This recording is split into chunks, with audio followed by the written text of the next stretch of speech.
Welcome to Mindblow, the ultimate destination for jaw-dropping content that will surprise, inspire, and entertain you every step of the way. If you love discovering the unexpected, make sure to subscribe, hit the like button, and share with your friends to keep the excitement going. Your support helps us keep blowing minds and creating content you'll never forget. So buckle up and get ready, because this is just the beginning.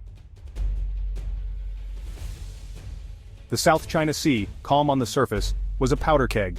Beneath its tranquil waves lay a simmering tension, a geopolitical fault line that could shift at any moment. The BRP Gregorio del Pilar, a lone Philippine naval ship, faced a fleet of Chinese vessels at Scarborough Shoal, a ring of reefs barely above water. This was a David versus Goliath scenario, with the Philippine ship dwarfed by the imposing Chinese fleet. This was more than a maritime standoff, it was a test of national resolve. The stakes were high, with sovereignty and national pride hanging in the balance. The world watched as Philippine sailors confronted Chinese fishing boats harvesting illegally. It was a scene of defiance, a small nation standing up to a giant, with the eyes of the international community fixed on this remote corner of the sea. Before the Filipinos could act, Chinese ships arrived, larger and more numerous, declaring, "This shoal is ours." The message was clear, might makes right, and the balance of power was visibly skewed. Radio warnings flew back and forth, each side demanding the other leave. The airwaves crackled with tension, as each nation asserted its claim, unwilling to back down. The risk of escalation was real. A single mistake could ignite a regional crisis. The tension was palpable, with every decision carrying the weight of potential conflict. For the Philippines, this was about sovereignty, not just fish. It was a matter of national dignity, a stand against encroachment, and a fight for their rightful place in the region. China, a rising superpower, was flexing its muscles. The Philippines, outmatched, stood its ground. The disparity in power was stark, yet the resolve of the smaller nation was unwavering. The standoff dragged on for weeks, diplomats scrambling for a solution. Behind closed doors, negotiations were tense, with each side seeking a resolution that would save face. Eventually, a U.S. brokered deal called for both sides to withdraw. It was a diplomatic maneuver aimed at de-escalating the situation, a temporary fix to a complex problem. The Philippines complied, China did not. The withdrawal was one-sided, leaving the shoal under Chinese control, a silent victory for the larger power. Scarborough Shoal fell under Chinese control. No shots fired, but a territory lost. It was a strategic gain for China, a bitter pill for the Philippines. The lesson was bitter. Power, not promises, now ruled these waters. The rules of engagement had shifted, and the implications were profound for the region. The Philippines had lost more than a shoal. It had lost faith in the rules that were supposed to protect the weak. It was a moment of reckoning, a realization of the harsh realities of international politics. The line drawn in the water was now a line in the sand, one that would define the region's future. It was a demarcation of power, a symbol of the new order in the South China Sea. The standoff at Scarborough Shoal changed everything. It was a turning point, a moment that would resonate in the annals of history, shaping the geopolitical landscape for years to come. Scarborough Shoal is little more than rocks and reefs, mostly submerged at high tide. Yet for the Philippines, it's a lifeline. Known as Panatag Shoal, it's been a traditional fishing ground for centuries. Its rich waters feed thousands of families, anchoring coastal communities' livelihoods. Losing access meant economic disaster and the end of a way of life. But the shoal is also a strategic prize, close to Luzon. It's a potential military outpost threatening Manila. Its loss is a security nightmare for the Philippine military. Under international law, UNCLOS, the shoal sits well within the Philippines' exclusive economic zone. China's claim, based on ancient history, clashes with modern legal rights. For the Philippines, giving up Scarborough Shoal means surrendering both heritage and the rule of law. The fight is about sovereignty, and the principle that might should not make right. China's actions at Scarborough Shoal are part of a grander plan, the 9-dash line. This sweeping U-shaped line on Chinese maps claims nearly the entire South China Sea, cutting into the EEZs of the Philippines, Vietnam, Malaysia, and Brunei. China's claim is vague, lacking clear legal basis, but it's enforced with growing power. To cement its control, China has built artificial islands, military outposts with runways, ports, and missile systems. These unsinkable aircraft carriers project Chinese power far from its shores. The result? A new balance of power, with China able to harass, blockade, and intimidate its neighbors.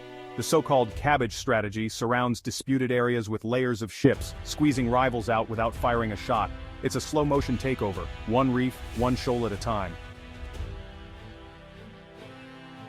For Filipino fishermen, Scarborough Shoal's loss was devastating. Once a haven of abundance and safety, it became off-limits overnight. Chinese Coast Guard ships blocked the lagoon, chasing away Filipino boats. Fishermen faced water cannons, ramming, and confiscated catches. Income vanished, families fell into debt, and fishing towns grew quiet. Young men left for city jobs, abandoning a centuries-old way of life. The psychological toll was deep. Pride turned to helplessness and anger. Many felt abandoned by their own government, powerless to protect them. Scarborough Shoal became a symbol of injustice and national outrage. The fishermen's plight put a human face on the geopolitical struggle. Their stories fueled a growing demand for action. The cost of losing the shoal was measured not just in territory, but in broken lives. The fight for the sea had become a fight for dignity. Outmatched at sea, the Philippines faced a daunting reality. Its navy was dwarfed by China's massive maritime force, and direct confrontation seemed impossible. So the Philippines turned to a different kind of battlefield, the law. In 2013, under President Benigno Aquino III, the Philippines made a bold move. It sued China at an international tribunal, invoking the United Nations Convention on the Law of the Sea, or UNCLOS, seeking justice through global legal norms. It was truly a David versus Goliath moment, one small nation daring to challenge a global superpower, hoping that international law could level the playing field. The case wasn't about who owned the islands, but whether China's sweeping actions and its controversial 9-line claim violated international law and the rights of other nations. China refused to participate in the proceedings, insisting that disputes should be settled through direct bilateral talks, where its influence would be overwhelming and the Philippines would have little leverage. Despite China's boycott, the tribunal pressed forward, determined to hear the case and uphold the principles of international law. The Philippines assembled a team of legal experts, presenting detailed maps, scientific data, and testimony from international authorities to support its claims. Around the world, governments, legal scholars, and ordinary citizens watched closely. The case became a global test of whether the rule of law could restrain the ambitions of the powerful. For 3 years, arguments and evidence were presented in The Hague, as the tribunal weighed the facts and the stakes grew ever higher. The Philippines argued passionately that UNCLOS was designed to protect the rights of all nations, big or small, and that no country should be above the law. The outcome would set a powerful precedent, not just for the Philippines and China, but for the entire Southeast Asian region and beyond. The world waited to see. Could the rule of law truly prevail over the rule of force, or would might continue to make right in the South China Sea? On July 12, 2016, the world watched as the Permanent Court of Arbitration in The Hague delivered its long-awaited verdict, a sweeping and historic victory for the Philippines in its maritime dispute with China. The panel of judges ruled decisively that China's so-called 9-line, which claimed nearly the entire South China Sea, had no legal basis under international law. They found that China had repeatedly violated the Philippines' sovereign rights within its own exclusive economic zone. Scarborough Shoal and other contested features were classified as mere rocks, not islands, meaning they could not generate vast maritime zones. This ruling denied China's claims to expansive waters and resources, fundamentally challenging Beijing's narrative. The tribunal condemned China's interference with Filipino fishermen, as well as its large-scale construction of artificial islands, calling these actions unlawful and damaging to the marine environment. In effect, the legal foundation of China's sweeping claims was dismantled, leaving its maps and arguments invalid in the eyes of international law. But China rejected the ruling outright, dismissing it as nothing more than scrap paper.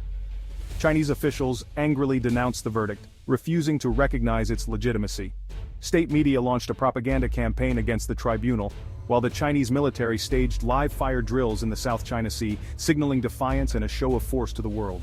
The message was clear: China would not be bound by international law or outside pressure, and would continue to assert its control over the disputed waters. For the Philippines, the victory was bittersweet. While the legal win was celebrated, many officials and ordinary citizens felt frustration and disappointment. The tribunal had no power to enforce its decision. Its authority ended with the verdict. There was no mechanism to compel China to comply. Chinese ships remained stationed at Scarborough Shoal, continuing to block Filipino fishermen from their traditional fishing grounds, despite the ruling. Around the world, leaders applauded the decision as a victory for international law and the rules-based order. Yet on the water, little changed. Chinese control persisted. The Philippines had won the legal argument, but not the territory itself.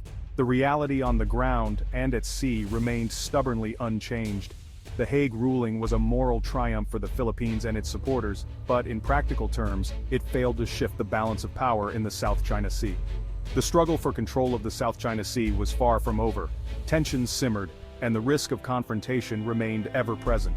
The question now loomed larger than ever: What comes next in this high-stakes maritime dispute? As the Hague ruling was announced, President Duterte took office with a new strategy. He dismissed the ruling, seeking friendship and investment from China. Duterte distanced the Philippines from the US, betting on Chinese promises of billions in aid and infrastructure. For a moment, relations thawed. Some Filipino fishermen returned to the shoal's outskirts. But the promised Chinese money barely materialized. Projects stalled, concerns about debt and corruption grew, and Chinese labor replaced local workers. Meanwhile, Chinese ships continued to harass Filipino fishermen and patrol deep into Philippine waters. Public frustration mounted as sovereignty was traded for empty promises. The pivot to China failed to deliver prosperity or security. The Hague ruling was ignored, and national pride suffered. The gamble had backfired, leaving the Philippines isolated and disappointed. The lesson was clear: appeasement brought little gain and much loss. The country needed a new direction. In 2022, President Marcos Jr. reversed course. He reaffirmed the Hague ruling and rebuilt alliances, especially with the United States. Military ties were strengthened, U.S. access to Philippine bases expanded, sending a strong signal to Beijing. The Philippines forged new partnerships with Japan, Australia, and other regional powers. Joint patrols and trilateral agreements created a united front for maritime security. The Philippines also embraced transparency, embedding journalists on patrols and exposing China's aggressive tactics to the world. Images of Chinese ships using water cannons against Filipino boats sparked global outrage. The narrative shifted. The Philippines was no longer alone. International support grew as the country stood firm. The new strategy combined law, alliances, and information warfare. The Philippines was fighting back, on every front. A new dawn had arrived in the South China Sea. The Philippines' stand has inspired nations facing powerful neighbors. By taking China to court and building coalitions, it's become a symbol of resistance. Its actions have encouraged others, like Vietnam and Malaysia, to defend their own maritime rights. The Philippines' leadership has broken China's divide and rule strategy. The trilateral partnership with the US and Japan is reshaping regional security. Despite hardship and intimidation, Filipinos never gave up. Fishermen, diplomats, and Coast Guard sailors all embody this resilient spirit. The conflict is a battle of narratives: China's destiny versus the Philippines' rule of law. The world is watching, and the Philippines is proving that courage and unity can challenge even the mightiest. In the South China Sea, the Philippine spirit is a beacon for all who refuse to be bullied.